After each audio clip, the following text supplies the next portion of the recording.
J'ai commandé un handpan qui est mon rêve depuis des années et je ne l'ai toujours pas reçu. Et voilà la leçon pour toi. De base, je devais faire une vidéo que j'avais préparée où je devais te parler des 3 ingrédients qui allaient te permettre de te différencier en 2025 alors qu'on a l'intelligence artificielle qui est en train d'exploser. Comment on se différencie sur le marché.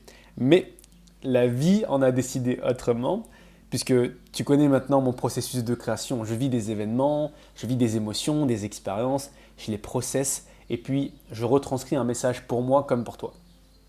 Et là, c'est ce fameux handpan. Alors, j'ai commandé un handpan en vendredi dernier, et à l'heure où je te tourne la vidéo, on est mardi. Je devais le recevoir lundi midi ou après-midi. Alors hier, tout excité, je me dis ça y est, je vais enfin recevoir mon handpan depuis le temps que je désire ce handpan. J'arrive à la poste à 17h23 et au moment où j'arrive, je vois une femme qui ferme la poste et elle me dit désolé monsieur, on devait fermer à 17h, donc là c'est non négociable, repassez demain. Je dis ok, très bien, je vais attendre encore un peu. Le lendemain, j'arrive tout excité en me disant ouais, enfin je vais recevoir ça en panne. J'arrive à 9h30, la dame me dit monsieur, on ouvre seulement à partir de 10h. Et là, je fais un peu un forcing. Je dis écoutez, je ne peux pas venir à 10h, c'est hyper important. Est-ce que vous pouvez regarder s'il y a mon panne? Donc là, je lui donne les informations et elle me dit non monsieur, votre handpan, il ne va pas être reçu ici, on n'a personne qui a commandé de handpan. Donc on n'est pas censé recevoir de handpan ici. Je dis ok, très bien. Donc là, je relance la personne qui m'a vendu le handpan. Je lui dis bah, écoutez, c'est pas là, je sais pas, est-ce que vous avez plus d'informations? Et donc là, ils me disent bah, normalement, le handpan, il a déjà été livré lundi à 4h20. Ils m'envoient un screenshot. Je dis ok, bon, bah, je retournerai dans l'après-midi. Je retourne dans l'après-midi et là, je vais à un endroit qui s'appelle Tchernomorets en Bulgarie, donc il y a une vingtaine de minutes de là où j'habite. Je me dis bon, bah, ça doit être là. Donc là, je pars à l'aventure, ne sachant pas où est-ce que c'est réellement. Donc j'arrive devant un distributeur de colis ou un endroit où tu peux stocker des colis. Donc je vais là, pendant une dizaine de minutes, j'essaie de comprendre, rentrer le code qu'il m'a donné, mettre le QR code, mais ça ne fonctionne pas. Je dis, oh là là, très bien, donc c'était pas là finalement. Enfin, je cherche encore un peu dans la ville de Tchernomorets. J'essaye de trouver un bureau dans lequel je peux parler à des gens et leur expliquer la situation et peut-être qu'ils vont m'aider puisque sur l'application c'est écrit votre colis est livré dans le bureau à Tchernomorets. Mais je découvre qu'à Tchernomorets il n'y a pas de bureau. Donc là je retourne à Sozopol puisqu'il y a une autre post office à Sozopol.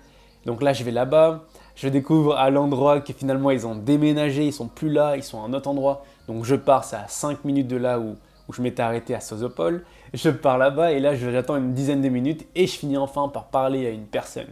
Et je lui explique la situation, je lui montre le code, les messages et il me dit bah, écoutez, normalement votre colis, vous êtes censé le recevoir. Voilà, il n'est pas ici. Normalement on doit le livrer directement chez vous. Et là je dis bon bah ok, voilà, bon ok, en fait je dois attendre.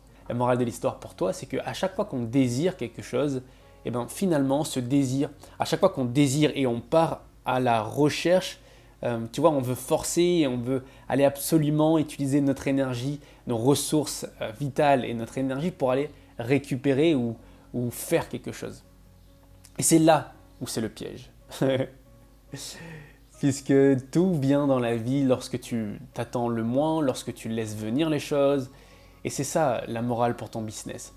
Donc maintenant que tu as ce désir et cette volonté de développer ton activité de coaching, mets en place les actions et ne désire pas avoir absolument des résultats. Les résultats vont venir si tu fais les bonnes actions. Exactement comme moi avec mon handpan.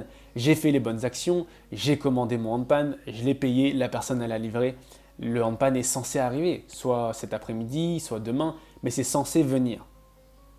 Et j'ai bien vu que quand je suis dans l'effort où je veux absolument accélérer le processus, où je veux aller découvrir où est-ce que c'est, eh ben, je me mange de la frustration, tout est lourd, tout devient compliqué, ça devient chiant. Et donc, je trouvais que ça intéressant à te partager pour que tu puisses développer et même vivre ta vie finalement avec moins de résistance. Au lieu de vouloir initier, au lieu de vouloir utiliser ton huile de coude et d'y aller au forcing, si tu as fait les bonnes actions, attends avec conviction, avec certitude, avec foi. Et pour citer mon ami que j'adore qui disait ça à chaque fois qu'on accompagnait des personnes. Voilà l'histoire qu'il disait à nos clients. Quand tu es au restaurant et tu commandes ta pizza ou ton plat de pâtes, tu n'es pas en train d'aller voir à chaque fois ton serveur, enfin le serveur et lui dire et il est où mon plat de pâtes, il est où ma pizza. Une fois que tu as commandé, tu sais que ça va arriver. Donc tu attends patiemment.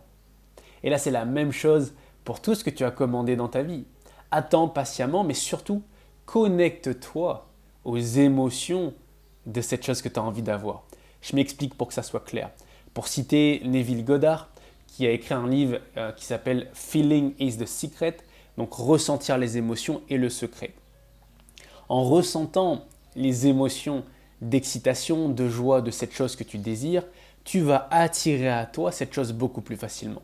Tout est une question de laisser cette chose venir à toi et de le recevoir pleinement si tu as fait les bonnes actions. Attention, je vois trop ça dans le monde de spiritualité où les gens font des incantations, ils prient, ils écrivent leurs mantras, ils font tout ça, mais ils ne font pas les actions, ils ne font pas le travail nécessaire. Le travail nécessaire, c'est de faire les bonnes actions, de libérer les charges émotionnelles et ensuite d'être dans cette attente. Mais quand tu es dans cette attente, c'est d'avoir le bon état émotionnel. Mais tu ne peux pas avoir le bon état émotionnel si tu n'as pas libéré les charges émotionnelles qui sont là, stagnants, parce que tu n'as pas cette chose. Est-ce que tu m'as compris? Je vais paraphraser pour que ça soit clair et le mettre dans une histoire. De le mettre dans mon histoire. Tu vois, j'ai fait la bonne action qui est commander mon handpan.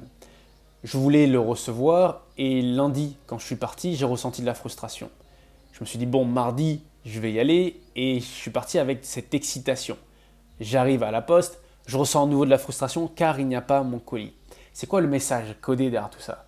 C'est déjà, je dois attendre que ce colis vienne à moi, mais je dois également transmuter cette frustration en certitude, en confiance, en conviction, en détente, en relaxation, en sachant profondément que ce handpan va arriver au bon moment. Et si tu dois transposer mon histoire de handpan, encore une fois, dans ton business de coaching, je sais, je me répète, mais je veux que ça rentre dans ton coco, c'est que aujourd'hui, tu dois faire les bonnes actions. Tu dois te montrer, tu dois parler de tes offres, parler de ta vision, tes convictions, ton histoire, ton processus de transformation. Tu dois t'exprimer parce que tu dois speak up, comme diraient les Américains. Car si tu ne speak up pas, car si tu ne partages pas ta voix, ça sera compliqué pour toi de trouver ta voix, V-O-I-E, mais ça sera aussi compliqué pour tes clients de te suivre. Parce qu'aujourd'hui, tes clients ont envie de suivre un leader. Ils n'ont pas simplement envie de suivre, d'acheter un produit, ils ont envie de t'acheter toi. Mais pour qu'ils t'achètent toi et qu'ils te fassent confiance et qu'ils te connaissent, tu dois te montrer. Tu dois aussi avoir ton système d'acquisition d'offres et de clients. Comment tu diriges cette attention que tu vas recevoir sur les réseaux sociaux? Vers quoi tu les diriges? Là, tu dois faire le travail. Mais une fois que c'est fait le travail, tu dois juste te montrer, partager, mettre en place des process qui dirigent cette attention vers tes offres. Et une fois que les clients sont dans tes offres, comment tu les transformes? Comment tu les ascensionnes? Vers quoi? C'est quoi la suite logique de ton système d'acquisition d'offres? Si tu as besoin d'aide pour ça, on a créé un programme qui s'appelle Dharma. Envoie-nous un message, c'est beaucoup plus simple afin de savoir si oui, c'est fait pour toi. Tu m'envoies un message, tu me dis que tu es intéressé pour développer ton activité dans le milieu du coaching, tu as envie d'être accompagné à créer tes offres, créer ton Magic System pour avoir plus de clients, plus de temps, plus d'argent, car tu en as marre de stagner là où tu es, tu en as marre de tester seul dans ton coin et d'essayer de développer ton activité seul. Tu as envie d'être accompagné par une communauté, par Noémie et moi. Clique sur le lien WhatsApp, envoie-moi un message. Je t'envoie quelques questions, je t'explique exactement comment Dharma va pouvoir t'aider à sortir des problématiques et des douleurs que tu expérimentes aujourd'hui. Si ça correspond à ce que tu recherches, donc on va continuer ensemble et tu vas impacter des milliers de personnes. Et si ce n'est pas fait pour toi, au moins tu auras découvert l'offre. On se retrouve pour une prochaine vidéo et j'ai déjà la thématique de la prochaine vidéo. J'ai hâte de t'en parler car je sais que ça va aussi t'aider.